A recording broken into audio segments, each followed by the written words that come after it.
No minis in this game.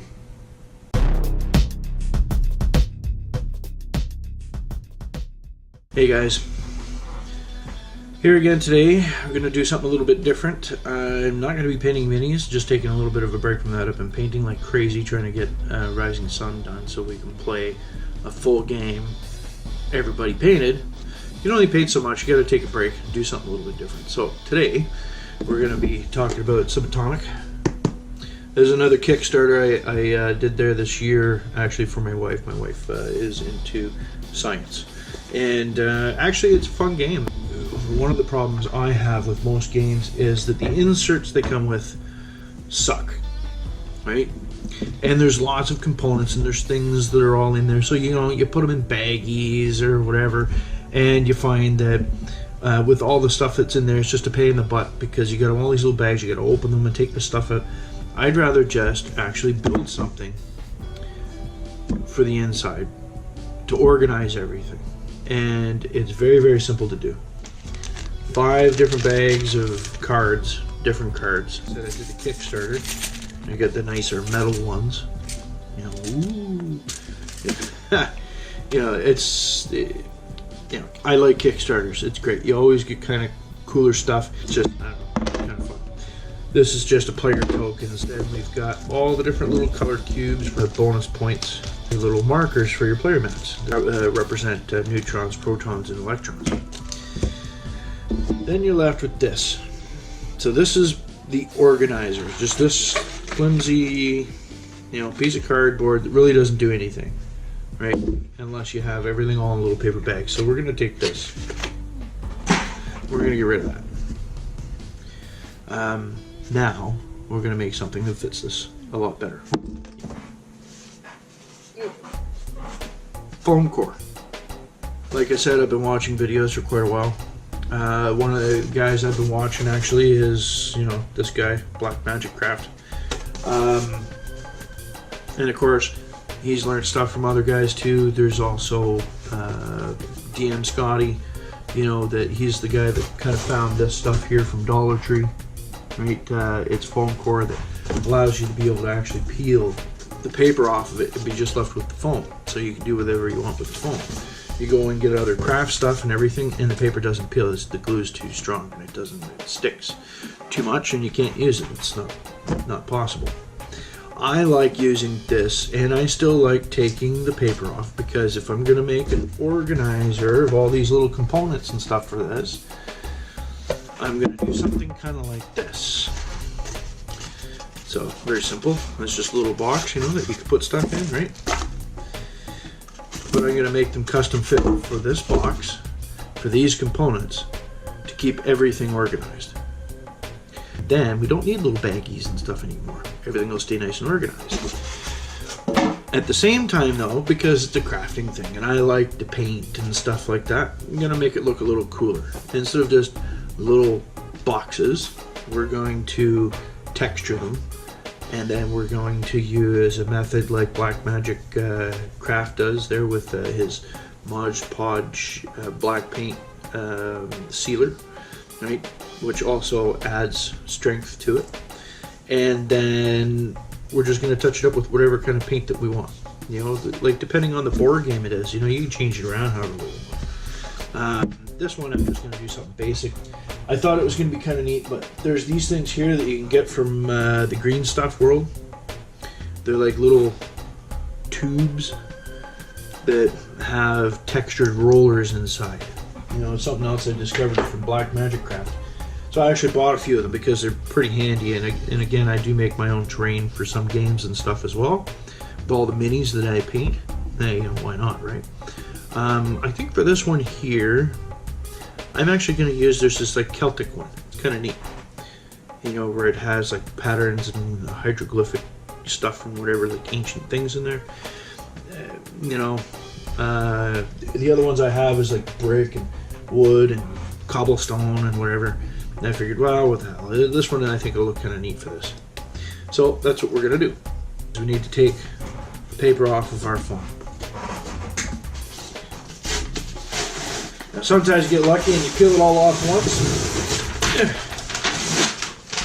Most of the time it comes off in some pieces.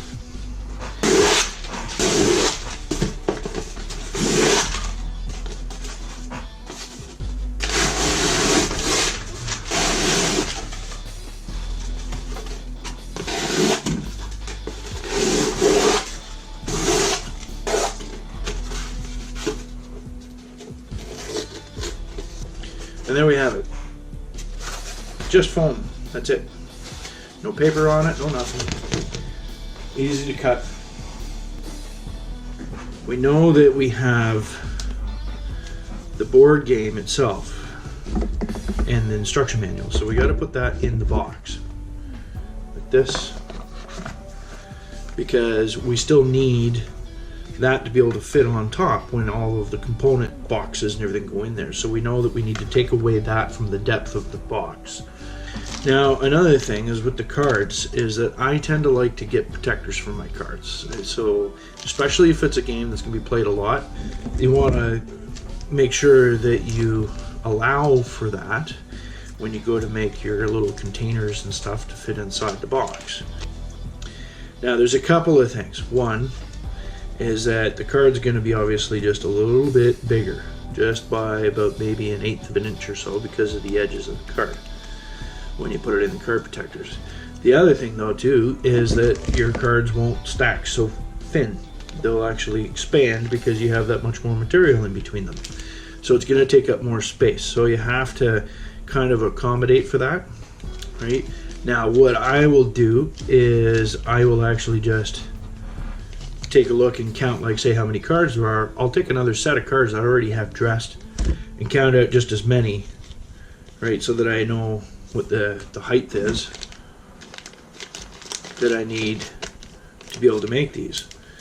And I still have to remember to accommodate for the player mats too. It's a matter of placement.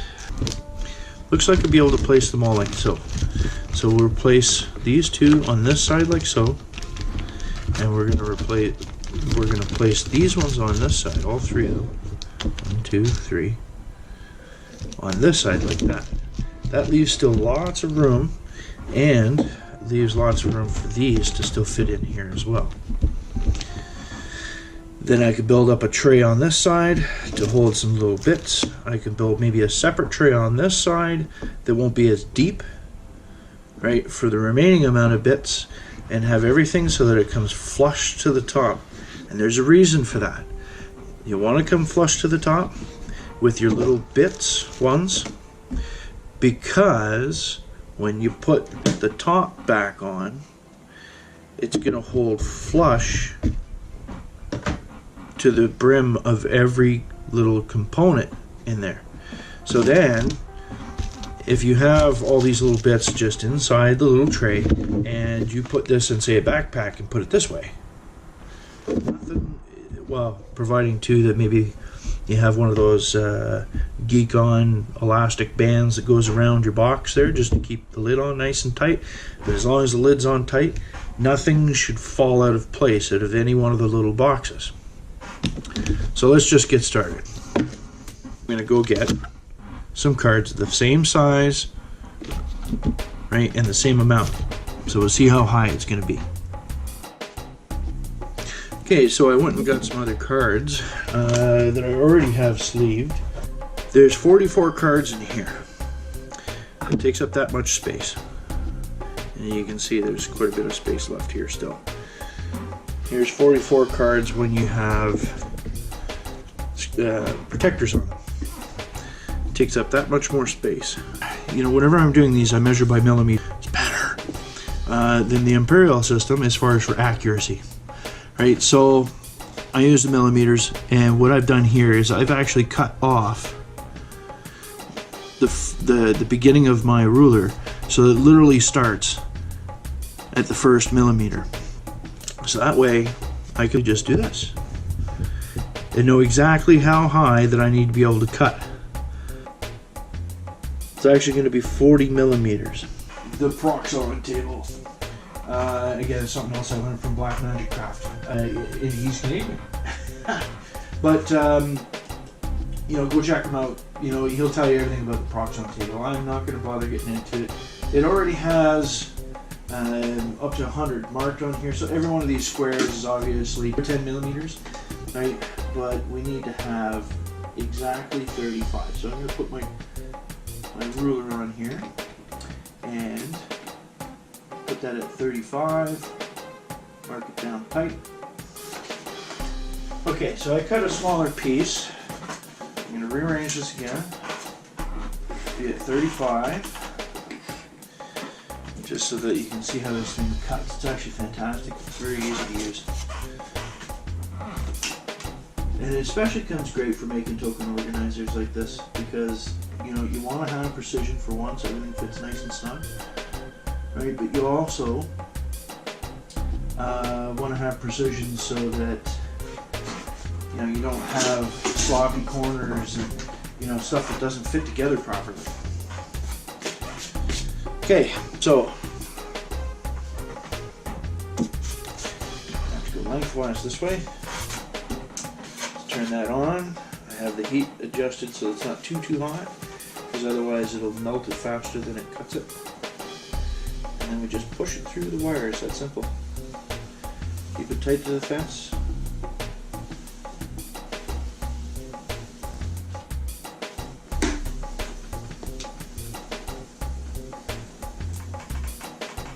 Okay. There we have our first piece cut. And I've cut 2 of them actually, so I've got a couple ready to go. Now, shut that off. Now, we take this piece and we're going to make the bottom. If we measure from one side of the box to the other, we've got 21 millimeters. Or, well, sorry, 210 millimeters. Now we need the width. So the width is going to be, I'm going to give it a little extra space, being say 70 millimeters, and we're going to make it 80 because we need to allow for the 2 sides. So now if we slide this underneath, if you look at that, it gives plenty of room on either side, you know, roughly there, plenty of room to be able to put the walls. At this height, I know I'm going to need a whole bunch of them at this height. So I need the 2 side walls. Then I also need ones for the little compartments at the same height as well. So I may as well just go ahead and cut a whole bunch of these. And again, see, like, this is where I love using the Proxon table because production, everything goes really fast. Now what I could have done, which would have been a little quicker too, is I could have actually rolled out my patterns first before actually cutting all of these, so then they'd already all have the patterns. But I can probably line them all up and do them all in one shot though too. So we know that that's going to fit. We got our height.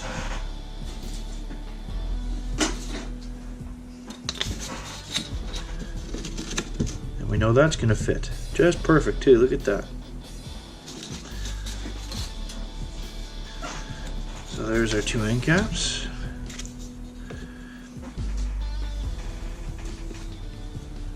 One to go in the center. Now the fun part is we still have to texture this. So we're going to take our lift here. And we got to press really hard.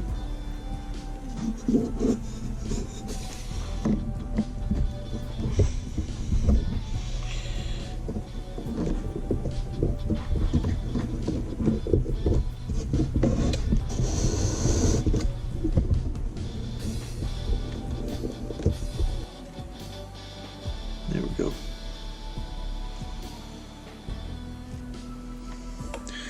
Now I'm going to do that. Now we do all the sides.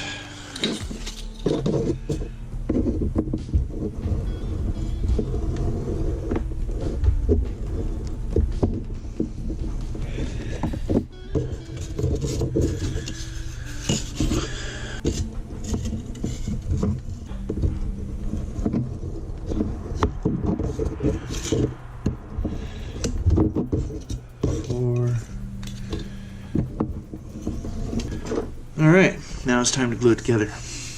So the type of glue I like to use is tacky glue, and you can get this at Michael's or any craft store pretty much. I just like it because it gives you a chance to kind of set things up. And then of course the other thing you're going to need is just some straight pins, you know, so that you can get everything placed together. Now this part can take a while because you have to wait for each piece to kind of heal enough that you can take these pins out and be able to place it into the box to build your next piece, because this has to be in place so that you can measure off of it to know what the size of the next piece is going to be. So first thing we'll do is we'll connect the end pieces here.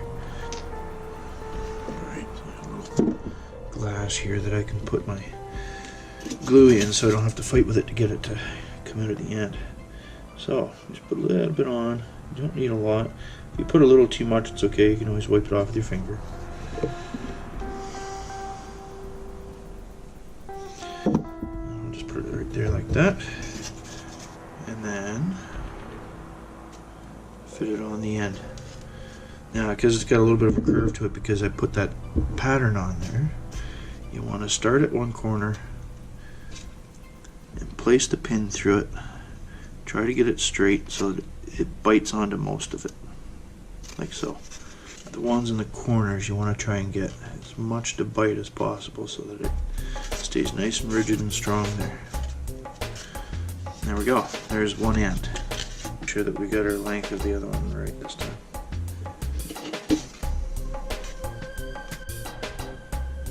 So there we have it, just skipping ahead, letting things dry.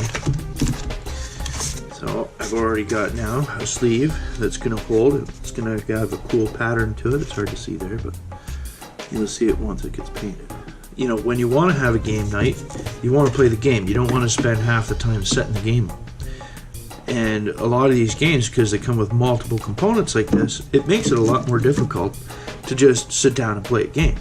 It's like, okay, well, give me half an hour while I set it up. Well, this exponentially speeds things up. Plus, it keeps things organized too. That, you know, when you pack everything all up, you're gonna know, like, if you're missing a piece or something, because everything has a spot, everything has a place. Another one exactly the same as this, so we can use the exact same measurements and everything, except it's not gonna be as high. We're gonna cut it down so that it can still fit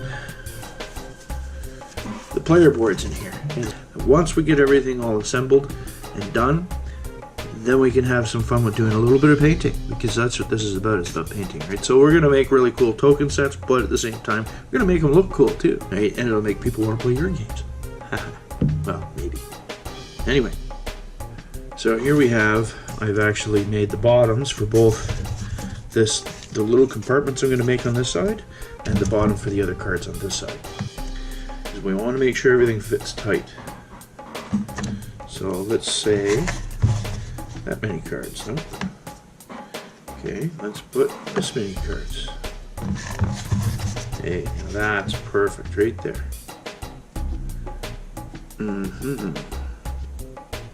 have a plan. So we've run into one obstacle here. Now, if I make these so that this fits on top of the cards and all the little bits, the problem is that there's going to be a space here, all along here and along the back here, where if I have little compartments there with the little bits and stuff in them, right, then stuff can fall out. So what we're going to do is we're going to measure these distances and cut little pieces of foam, and then these will then go in the bottom first, then the card things on top, which then will make it flush and nothing will spill out. So that'll work perfect. Okay, so I said 26 millimeters.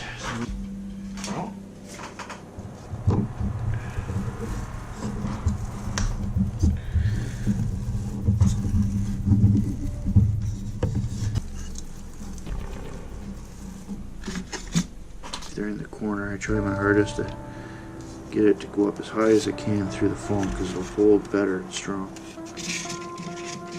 And one more in the corner here. We'll do the ends. shorter, right, to be able to compensate, to be able to put those sheets in. So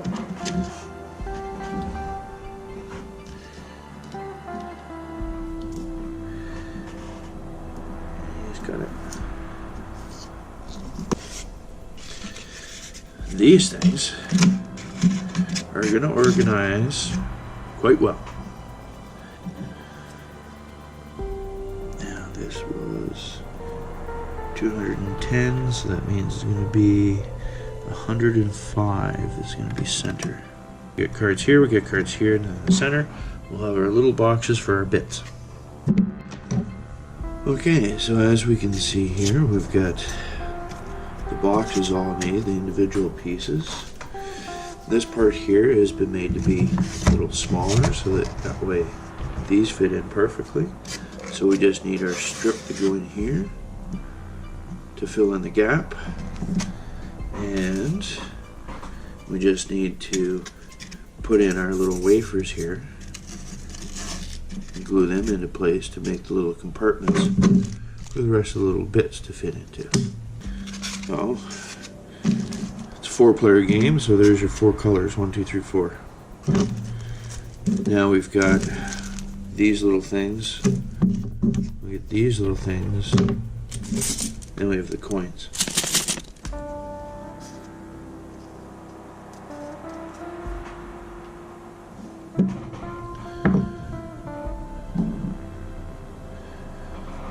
Now I guess in all reality too, if you're not really big into painting and you just have board games but you want a way to organize them, you can still do this and not necessarily have to go through all the extra steps of, you know, printing it, putting a design, you know, painting it after and everything. You can just, you know, and even at that case too, you don't even have to necessarily peel the, if you don't have a Proxon table and you just have, say, a cutting knife or something, instead of peeling the paper off, just leave it on, you know, and then still make your own token organizers the same way. The only thing though is that to keep in mind, if you're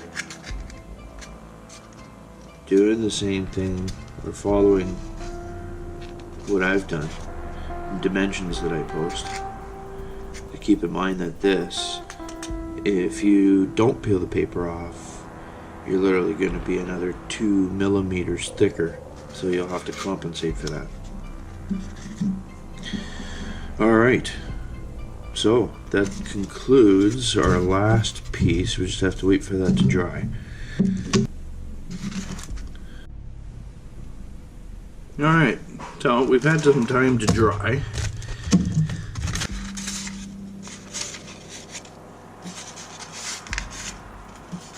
So then this tray fits in the center, and look at that. Perfect.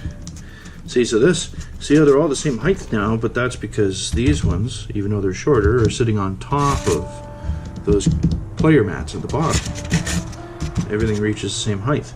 So now, you can get rid of the little baggies, yay! Pointed in here.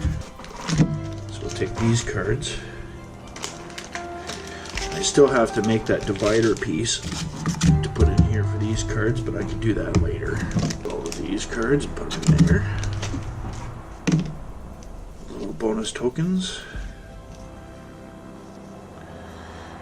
This is the only thing for a Kickstarter. I thought that there'd be more, you know, of a plastic token kit. Getting these was kind of nice. These little cubes here, nice. I don't know, like I get little wooden cubes. I don't know if the retail version is going to be different than that, but I figured these little cards here though, I figured that those would have been plastic tokens or something too. But either way, it doesn't really matter. The game's still a good game. I still enjoy playing it. It wasn't that expensive either, so I'm not sure what they're going to sell it for at retail, but overall, you know, we didn't spend a lot of money for a Kickstarter. Get rid of those bags. Those bags. Oh, this is exciting.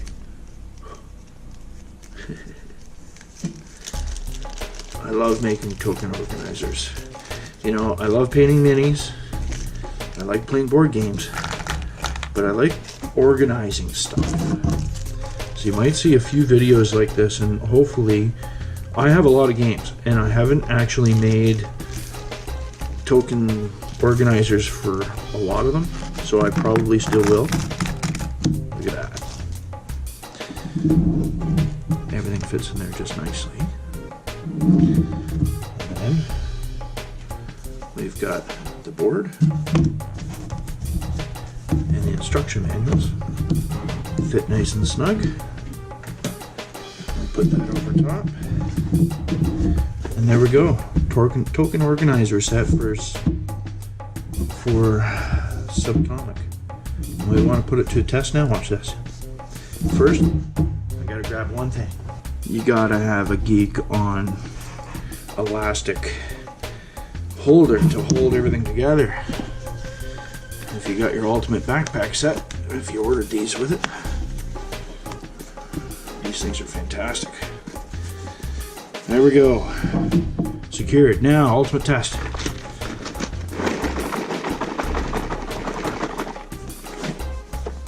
Let's see if everything stayed in place. We turned it right upside down and gave it a shake. Let's see. Now, I hadn't done this until right now. You saw me pull the pins and everything out. So let's see what happened here. Beautiful. Everything is still in place. Nothing moved. All cards are where they were. All parts and components are where they were. Beautiful.